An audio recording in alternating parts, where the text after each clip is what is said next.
Drone ফুটেজে তা রীতিমতো উদ্বেগজনক। নেতাকর্মীরা বা গুরুত্বপূর্ণ লোকজনই কিন্তু ছিল।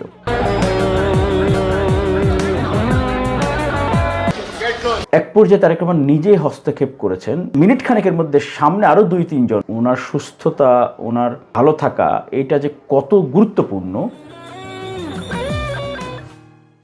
বিএনপির ভারপ্রাপ্ত চেয়ারম্যান তারেক রহমানের নিরাপত্তা ইস্যুতে কিছু পর্যবেক্ষণ তুলে ধরতে চাই, একেবারেই সুনির্দিষ্টভাবে তথ্য উপাত্তের ভিত্তিতে। তবে সেই নিরাপত্তা ঝুঁকি বলতে আমি মূলত ওনার যেই স্বাস্থ্যগত বা শারীরিক ঝুঁকির বিষয়টি আমি মূলত আমার বিবেচনায় আনতে চাই। নিরাপত্তা ঝুঁকি বলতে সার্বিকভাবে যেটিকে বলা হয় সেটি নিরাপত্তা বিশ্লেষকরা বা সংশ্লিষ্টরা ওনাদের বিবেচনার বিষয়। বিভিন্ন অ্যাঙ্গেল থেকে ভিডিও ফুটেজ সংগ্রহ এবং সেগুলো যাচাই বাছাই করে তুলে ধরতে চাই যে বাস্তবতা আসলে কী। 25 ডিসেম্বর 2025 তারেক রহমান এয়ারপোর্ট থেকে 300 ফিটের যেই অভ্যর্থনা মঞ্চ পর্যন্ত গিয়েছেন, সেখানে লাখ লাখ মানুষ রাস্তার দুই পাশে, অভূতপূর্ব একটি দৃশ্য। নিশ্চয়ই রাজনৈতিক নেতা হিসেবে 17 বছর পর দেশে এসেছেন, উনি আসলে কোনো কিছুর তোয়াক্কা করবেন না, এটি স্বাভাবিক। মানুষের এই ভালোবাসায় এটি দেখলে যে কেউই আপ্লুত হবেন এবং সারা দেশের মানুষই আমার মনে হয় যে সেটি দেখেছেন। প্রশ্ন যেটি হচ্ছে, উনি যখন গাড়ি থেকে নেমে মঞ্চে যাবেন, এই জায়গাটুকু আমি কয়েকটি অ্যাঙ্গেলের ভিডিও ফুটেজ সংগ্রহ করেছি।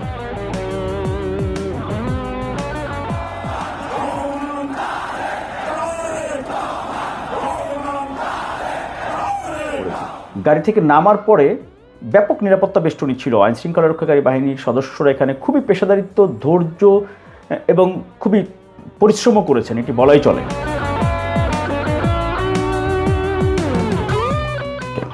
গাড়ি থেকে নেমে মঞ্চ পর্যন্ত যাওয়ার সময় ওই জায়গাটিতে কিন্তু দলের নেতাকর্মীরা বা গুরুত্বপূর্ণ লোকজনই কিন্তু ছিল। সেই জায়গাতে আপনারা একটু যদি খেয়াল করবেন, বিভিন্ন অ্যাঙ্গেল থেকে ভিডিও ফুটেজটা একটু দেখেন, এখানে দেখলে নিশ্চয়ই বুঝতে পারবেন যে শারীরিকভাবে ওনার শরীরের সাথে ধাক্কা লাগা, সেটি পরিস্থিতি আপনারা দেখলেই বুঝবেন। আমি সেটি নিয়ে হয়তো আমার জায়গা থেকে ধারা বর্ণনার দরকার নেই, কয়েকটি অ্যাঙ্গেলের ভিডিও ফুটেজ একটু দেখেন।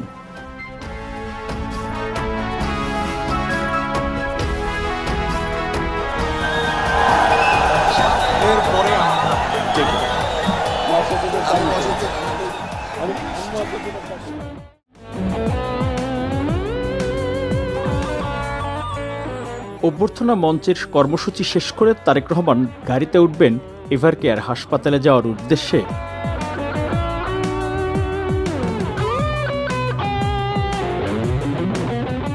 মঞ্চ থেকে গাড়ি পর্যন্ত যেতে যেই দৃশ্য দেখা যাচ্ছে ড্রোন ফুটেজে, তা রীতিমতো উদ্বেগজনক।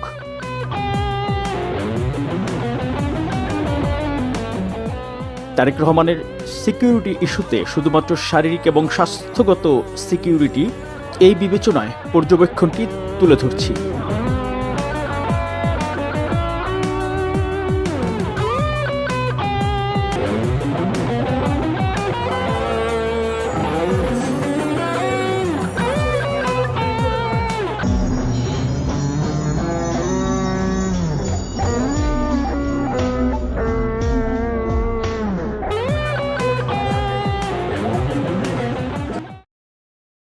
এরপর হচ্ছে 26 ডিসেম্বর 2025 বাবার কবর জিয়ারত করতে যাচ্ছেন তারেক রহমান।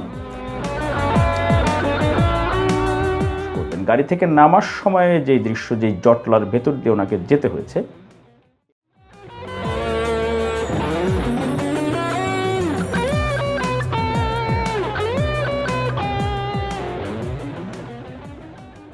এরপর রেলিংয়ের উপরে রীতিমতো ড্রোন ফুটেজে যেটি দেখা যাচ্ছে যে এক পাশ থেকে আর এক পাশে কিন্তু উনি ওই ভিড়ের চাপে চলে যেতে বাধ্য হয়েছেন। ওনার নিরাপত্তার দায়িত্বে যারা ছিলেন তাদেরও শারীরিক সক্ষমতার সর্বোচ্চটুকু দিয়েও তারা কিন্তু ওই জায়গাতে নিয়ন্ত্রণ করা সম্ভব নয়।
ভিড়ের চাপটা এমনই থাকে, আসলে আল্লাহ মাফ করুক, কেউ যেন এই অভিজ্ঞতা না হয় এবং এই দৃশ্যও যেন আর সামনে না আসে।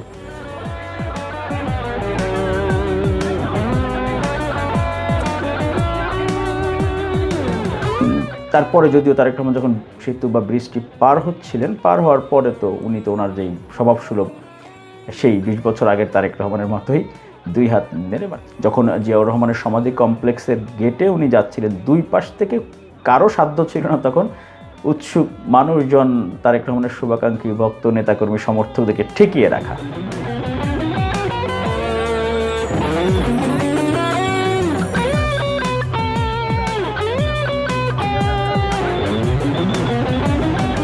একেবারে ঢলের মতো করে সবাই এসে তার সাথে দেখা করা, সেলফি তোলা, মানে অন্তত দূর কাছের থেকে দেখা।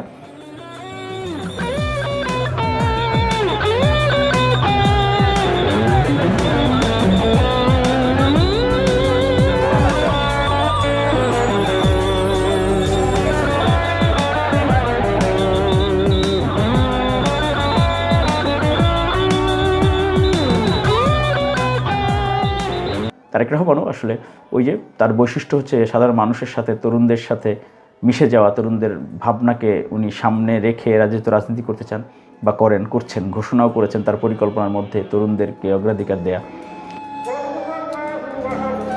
এবং বাবার কবর জিয়ারত করে ফেরার পথে উনি এক পর্যায়ে কিন্তু ওনার সাথে যারা ছিলেন ব্যক্তিগত কর্মকর্তা বা নিরাপদ দায়িত্বে, তাদের উপরে ভর করে কিন্তু উনি উপরে, যেহেতু অনেক মানুষ ছিল চারিদিক থেকে, সবাইকে দেখার জন্যে হাত নেড়ে শুভেচ্ছা জানানোর জন্য উনি কিন্তু রীতিমতো কোলে ওঠার মতো পরিস্থিতি হয়ে গিয়েছিল।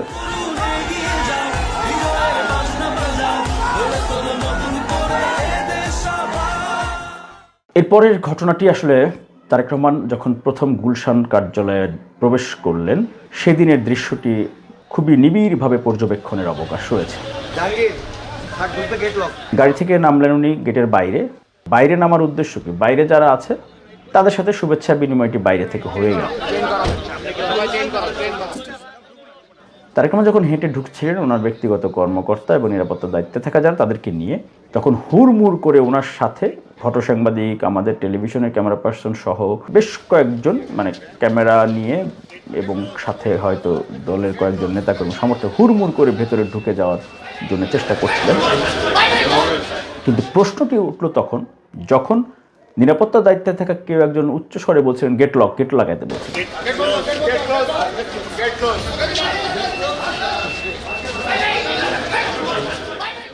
তখন দ্রুত নিরাপত্তার দায়িত্বে থাকা যারা গেটে ছিলেন তারা গেট লাগাচ্ছিলেন একদিক দিয়ে, অন্য দিক দিয়ে ভেতরে যারা ঢুকতে চাচ্ছিলেন তারাও প্রতিযোগিতা করছিলেন ভেতরে ঢোকার জন্য।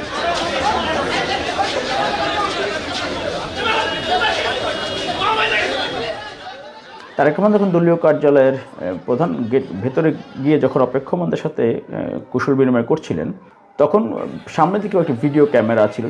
এক পর্যায়ে তারেক রহমান নিজে হস্তক্ষেপ করেছেন, সামনে যারা লোকজন ছিল তাদেরকে সরিয়ে দিতে। তার মানে তারা অনাকাঙ্ক্ষিত বা অনুমোদনহীন লোকজন ওইখানে ছিলেন।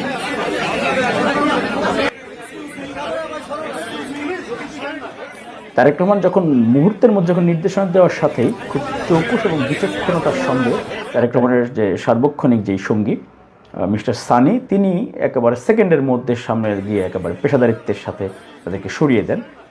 এরপরে কুশল বিনিময় করছিলেন।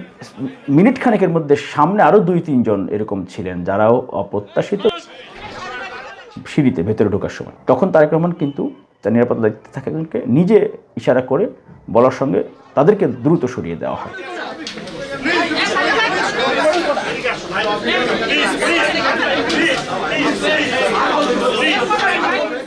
এখানে নিশ্চয়ই অনুমোদন ছাড়া ব্যক্তি ভেতরে প্রবেশ করলেন। ওই সময় তারেক রহমান এখানে ভিড়াভিড়ির মধ্যে গুলশান কার্যালয়ের ভেতরে ওনার নিরাপত্তার ইস্যুটি বা ওনার অফিসের নিরাপত্তার বিবেচনায় আমরা গণমাধ্যম হই আর যেভাবেই হন না কেন, উন্মুক্ত প্রবেশাধিকার তো আমরা আশা করি না, তাই না? এটা স্বাভাবিক। আমরা যারা কাভার করি তারা জানি যে যারা ভিআইপি বা ভিভিআইপি জায়গাতে বা গুরুত্বপূর্ণ ব্যক্তিদের বেলায় কাভারেজের ক্ষেত্রেও বিশেষ যাচাই বাছাইয়ের অবকাশ রয়েছে।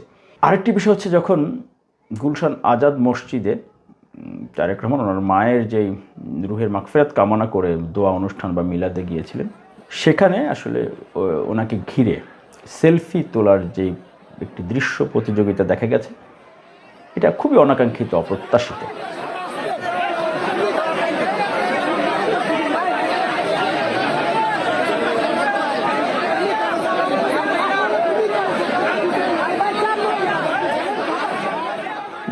এই বিষয়গুলো আসলে নিশ্চয়ই যারা সংশ্লিষ্টরা আছেন দায়িত্বে, তারা খুব কঠোরভাবে তাদের জায়গা থেকে এটি পর্যবেক্ষণ করবেন। আমি একজন পর্যবেক্ষক হিসেবে, বাংলাদেশের নাগরিক হিসেবে, বাংলাদেশের বর্তমান বাস্তবতায় তারেক রহমানের মতো একজন নেতা কতটা গুরুত্বপূর্ণ, ওনার সুস্থতা, ওনার মানে ভালো থাকা, এইটা যে কত গুরুত্বপূর্ণ সেটি বলার অবকাশ রাখে না। আমি আবার বলছি, আমি এখানে উদ্বেগের জন্য না, পর্যবেক্ষণ তুলে ধরলাম। তারেক রহমানের নিরাপত্তা বলতে আমি বোঝাতে চাচ্ছি না শারীরিক, মানে স্বাস্থ্যগত নিরাপত্তা যেটি, সেটি উনি অন্য কোনো নিরাপত্তার তোয়াক্কা করেন বলে ওনার অন্ততপক্ষে আমার কাছে মনে হয় না। উনি সেই মানসিকতা নিয়েই রাজনীতি করেন, মানুষের ভালোবাসা, সমর্থন এটি আছে। বাট নিরাপত্তার ইস্যুটি সংশ্লিষ্টরা যেই অ্যাঙ্গেলে বা যেই বিষয়ে বিবেচনা করেই মানে ওনারা বিশ্লেষণ করেন কিনা, তারা সেটা হয়তো করবেন।